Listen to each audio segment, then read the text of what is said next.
Good day and welcome to our podcast, Elevating Today, where we feature our clients and guests that are helping our city elevate Tampa. My name is Aakash Patel and I'm the founder and president of Elevate Inc. We are a strategic business consulting firm helping entrepreneurs as they grow their business and companies that relocate their headquarters here in the Tampa Bay market. We started in 2012 and we have been growing ever since.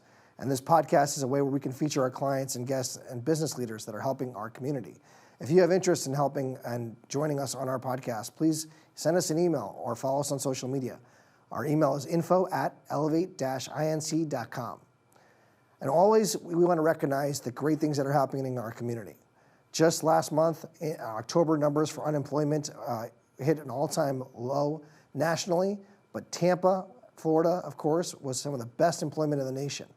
We are the second month in a row, Tampa and Clearwater area had the second best job index according to the Small Business Employment Watch by Paychex. So if you want to start a business, if you want to live in a great community that helps their entrepreneurs, this is the place. Get in touch with us. We'd love to help work with you and meet some of our great clients. We're so excited to have Thiru Govender of BDO who can share his story of how he came to this community 5 years ago and grew his business. Again, thanks so much for watching and please share us on social media at elevate_INC on Twitter and Instagram. Thanks so much. Good day. Welcome to Elevating Today, our podcast where we feature our clients and guests that are helping our community. And my name is Aakash Patel, and I'm the founder and president of Elevate Inc. And I'm so excited to have my friend and client for many years, Thiru Govender with BDO. Thiru, thanks for joining us. Thanks. Happy to be here. This is our podcast. This is season 1, episode 9, Thiru. So we've had just a slew of guests just before you. And I always like to open up by asking, tell us a little bit about your personal background. Where'd you come from? So it's a long story. So I'm originally South African. I came to the U.S. in 1989 and to play tennis. I landed upstate New York, of all places. Didn't know how to spell the word snow and ended up in the snow belt. So that was an interesting experience, but completed my high school there and then got a scholarship to university. Was it a tennis scholarship? Yes, tennis scholarship. Wow. So played Division I tennis for 4 years, coached the team for another year to pay for grad school, and then I got recruited and started work at BDO in New York. So a lot of people are wondering right now, how does someone in South Africa fall in love with the game of tennis? What was the connection? Well, it was, my dad played the sport, and I just fell in love with it, and they're really, this is unfortunately the time of apartheid, right? So everything was segregated. There's really not much opportunities for non-whites.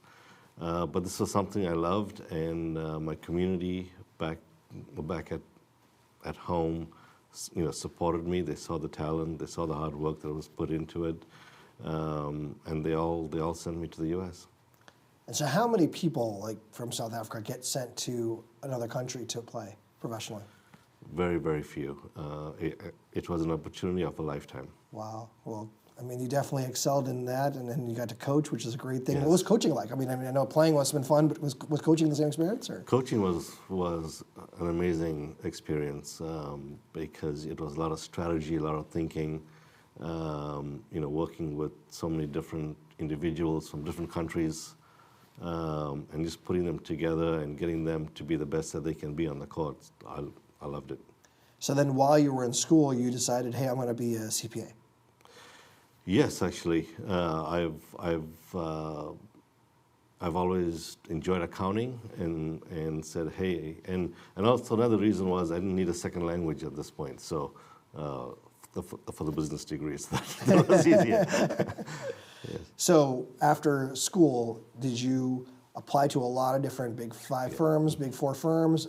What was that process like? Yeah, it was a very painful, stressful process because as an international student at that point, it was very difficult to find a job. They had to sponsor your visa? Exactly, and at that time in the early 90s, not many firms wanted to do that.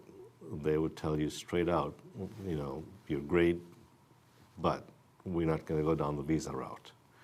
So that was very difficult. It took a long time, and the economy wasn't doing that great, so it made it more difficult. Unfortunately, BDO took that chance. Now, a lot of people see the commercial about BDO because you have great commercials on television. But tell the people at home watching today, what is the story of BDO? How'd they get started and why are they who they are today? So BDO is the 5th largest accounting professional services firm in the world. We have offices in 60 plus countries, 60 plus offices, cities in the US, and in over 160 countries worldwide. So they got started in 1910 in Grand Rapids, Michigan, and in New York City by two brothers, Seidman and Seidman. And they actually specialized in the furniture industry.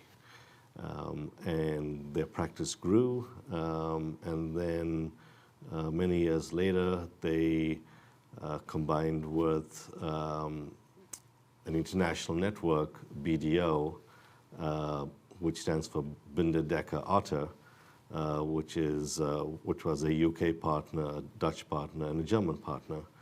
And then we became BDO Seidman. And then a few years ago, after our 100th anniversary, we rebranded and just became BDO USA. Wow. And you now went to New York and then you moved to a couple other states in between, right? Yes, yes. So where'd you go? I started with BDO in New York, worked there for about 10 years, and then moved to Charlotte, North Carolina. Spent about 10 years there, and 5 years ago moved to Tampa to open the office here. So you got a call saying, hey, had you been to Tampa before, or? No. And they just said, hey, you're going to run the Tampa, Florida market? So when I was going through the sale pitch, right, with BDO, it was phenomenal what I learned about the market. And when I visited, it was in middle of December when we were in jackets and gloves up north, and it was just beautiful down here, and it was a no-brainer.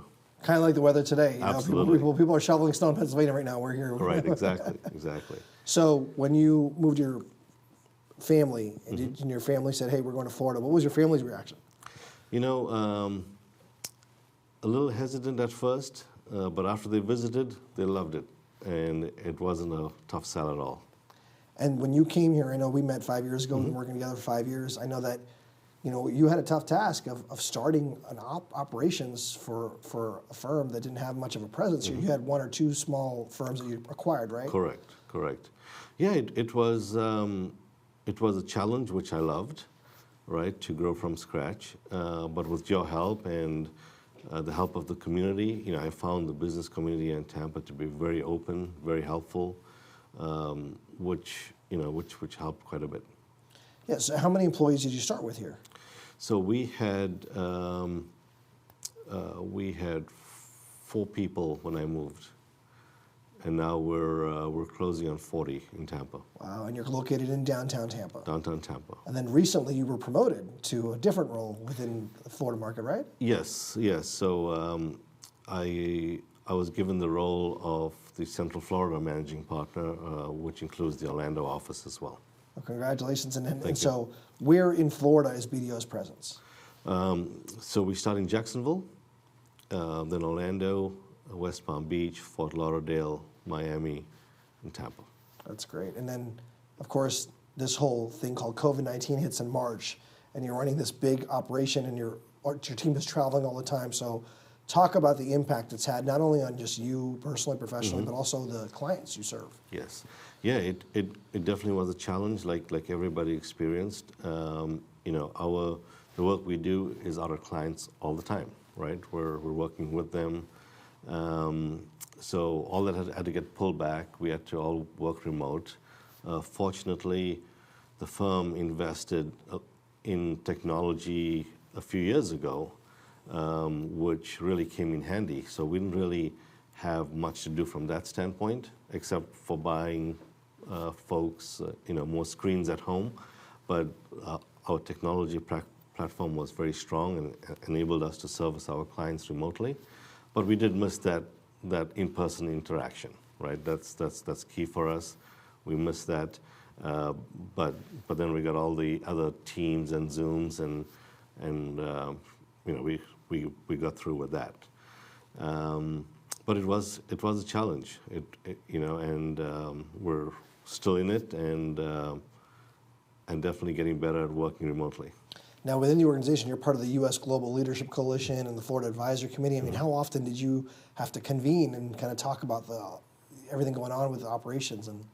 Yeah, so we had, at first we had weekly calls with national leadership.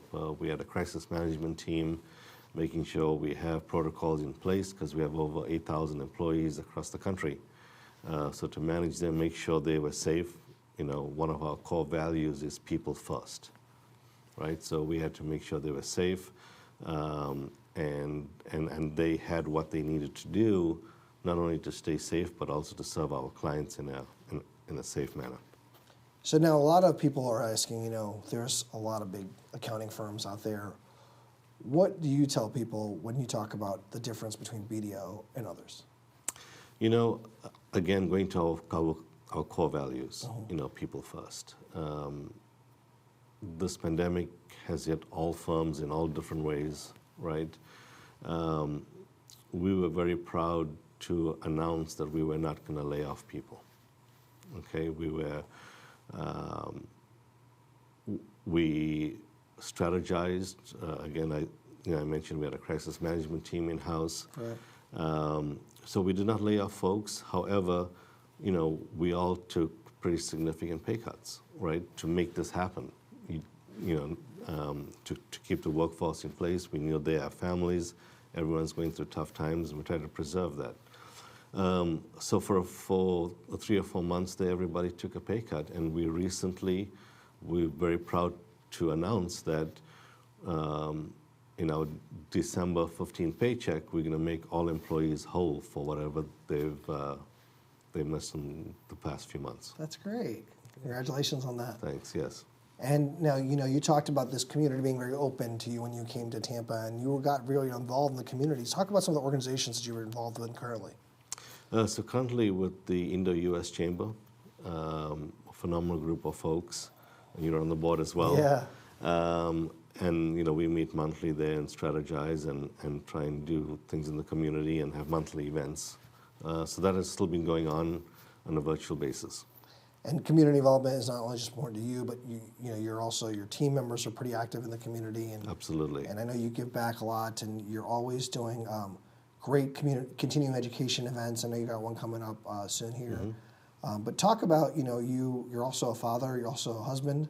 I mean, you used to be on the plane a lot, right? You would travel to different cities, and now you've been here for what was this, 8 months now, or whatever we're in. That's right. What's it like for you personally and professionally, work-life balance-wise, now with the new normal? New normal, absolutely. So, yeah, as you mentioned, I traveled quite a bit previously, over 120,000 miles every year. Wow. For many years, and the last 8 months was really something. The positives, it gave us good family time, right? We spent more time with each other, which was great. The downside is, you're still working all the time, but you're at home. Right. It's very hard to shut off. Things sometimes take longer to get done for various reasons, right? Being at home. So it's a trade-off, and you just got to balance it. So do you think, I know you talked about your office opening recently. I mean, do you think in your industry, will remote work be part of the future? Yeah, I think that's it. I think we've learned how to do it now, and I think it's definitely part of the future. Yes. We have opened our offices to a 25% capacity level. However, it's totally voluntary. Right. Totally voluntary. So whoever wants to come in can, but we're encouraging everyone to still work from home. Now, a lot of entrepreneurs come to you and your team, and they ask for advice and counsel, of course. So you've met a lot of great entrepreneurs and watched them through their success and some through their failure. Mm-hmm. What's one piece of advice you've learned from just working with different entrepreneurs and business leaders that, if someone during this time is going to start a business and they call you, what would you tell them? the first thing is let's be realistic, right? Everybody has a dream, okay? But be realistic, especially in these times. Capital, yes, there's capital out there, there's funding out there. However, you got to be very careful with it, right? Because once it's gone, it's gone. So be very smart about what you want to do, how you want to spend your money, and if you're starting a business, absolutely, make sure you have the right advisors in place, whether it's internal boards or external advisors, attorneys, accountants. Make sure you're getting good advice. That's good advice, yeah. And what about you talked about when you came to this country, there were a lot of people that supported you. I assume there were mentors of yours. Mm-hmm. How important is it for you to tell these entrepreneurs that come to you or your clients that you need mentors in your life? No, absolutely. No one person knows everything, right? Everyone comes from different walks of life, different experiences in life.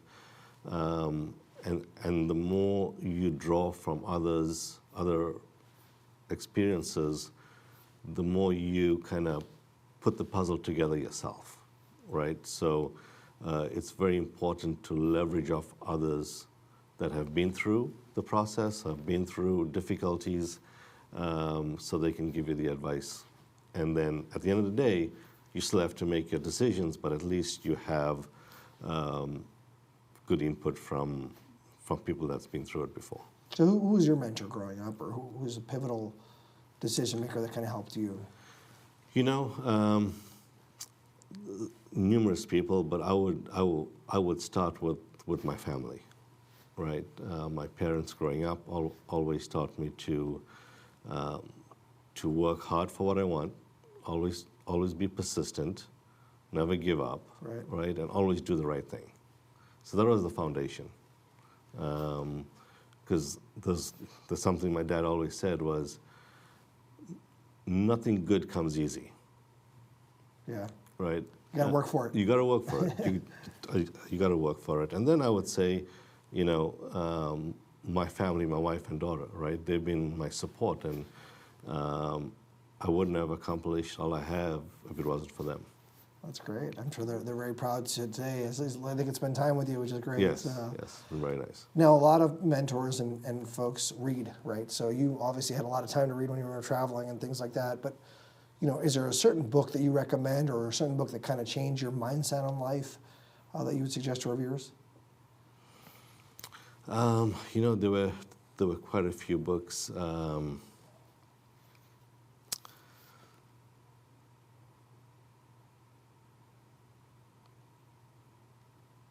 Drawing a blank. No, it's okay. We'll come back to it. But now, if I asked you today's 2020, right? We want to forget about this year for all the reasons we talked about.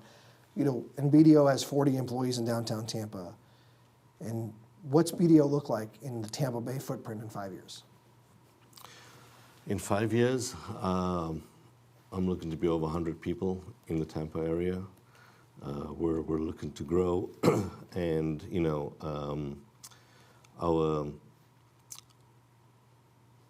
our fundamentals is helping people thrive every day, right? That's another one of our core values, and that's both internal and external. External is our clients and friends, right? Especially in these tough times with COVID, navigating through the complexities of all the loans, making sure they have the capital in place, and they have the right discipline from a financial standpoint to carry out their projections and their business plan for the next few years. So we're going to market to help our clients, right? And we're open to a lot of new clients that are coming on board right now for their particular reasons. That open relationship that we have, the communication, open communication. But yeah, so we have the foundation set, right? And we're in a great market. Tampa's phenomenal, and we're looking forward to the next few years.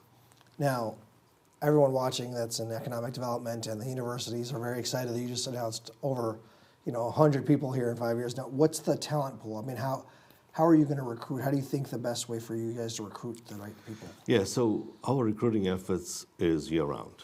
You know, this industry, this profession, we do have a shortage of CPAs. We have a shortage of auditors. And that's a fact. The numbers are out there. The past few years, the numbers are starting to increase at the university level, the enrollment, but it's nowhere where we need it to be. So those efforts are continuous. You know, we recruit from all the schools. We do internship programs to start grooming the college students. I mean, now it's, you know, from the sophomore year even, you know, we're talking to students. So it's all about those grassroots, getting in front of them, getting them interested in the profession, and yeah, I mean, it's recruiting is a challenge. Well, I think, you know, we've talked a lot. Is there anything that we didn't talk about that you wanted to mention before we close out? You know, we every year BDO does a week of service, a community service, and we recently announced that the month of November is going to be our month of gratitude and service. Great. So across the country, gratitude to our clients, gratitude to our personnel across the country for all their hard work and dedication during these tough times, but then also service to the community and giving back to the community. So across the country, we're going to be doing a lot to give back. That's exciting, and it's really important. We always talk about helping our city here in Tampa. Yes, absolutely. So we appreciate you doing that. And as far as the ecosystem here, you know, you talked about the business community being open. We talk about it all the time. I think everyone's available. Some of the things that I see in Tampa, maybe, you know, you've seen a little bit, is and you have a lot of competition, right? We talked about that. But BDO has what we call BDO Alliance. Can you talk about that a little bit? Yeah, so the BDO Alliance is really a very successful program that we have, where it's an association with smaller CPA firms that don't have the resources of a larger firm, and they join our BDO Alliance so they can better serve their clients. Okay, so they draw upon our national resources, our international resources for their clients that are overseas. For example, I do a lot of that coordination for India because that's one of my other roles. So I see that a lot, and it's a big benefit to them. So it's not only consisting of CPA firms, but also other resource or professional services firms. There's over 400 of these in the Alliance, and it's the largest of its kind in the country. Wow. And it was started by BDO? Started by BDO, yes. That's great. And so in Tampa, how many partners do you have? So we have 4 Alliance firms in the Tampa area. That's great. Yes. Well, we're going to leave your contact information on here, and of course, if they can find you, what's your website? Yes, BDO.com. BDO.com, and we'll give your email address as well. Yes. We appreciate all that you're doing in the community. We'll be sharing your webinar that's coming up shortly here, and congrats on all the hiring that you're doing, and we're so excited to see the growth of BDO from 4 to 40 now. It's a cool experience, but thanks so much for being on the show. Thank you, Aakash, for having me. This is Aakash Patel with Elevate Inc., and you've been listening to Thiru Govender, managing partner of BDO in the Tampa, Florida market. This is Season 1, Episode 9. Thanks so much for joining us.